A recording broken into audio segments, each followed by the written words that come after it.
કૃષ્ણ, ભગવાન શ્રી કૃષ્ણ એના જેવો મોટિવેશનલ સ્પીકર બીજો થયો નથી. અર્જુન કુરુક્ષેત્રના મેદાનમાં ગયા પછી હાવ આમ હિંમત હારી બેઠેલો. આમ તો ન હારે, પણ હામે પોતાના હતા. દાદા, ભાઈઓ, મિત્રો, ગુરુ, આચાર્યાન, માતુલાન, ભ્રાતૃન, પુત્રાન, પૌત્રાન, સખીંસ તથા. આ બધાને જોઈને એમ થયું, ઘરે આવડા તો આપણા, એને મારવાના.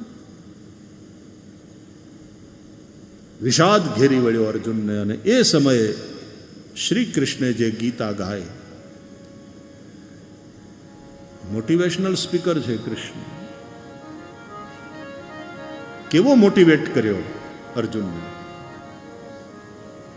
કે નિરાશાને ફગાવી કિંગ કર્તવ્ય વિમૂઢ. અર્જુનને કર્તવ્યનું ભાન થયું અને હાથ જોડીને કરિષ્યે વચનં તવ, કૃષ્ણના કહેવા પ્રમાણે કરવા તૈયાર થયો અને યુદ્ધ કર્યું.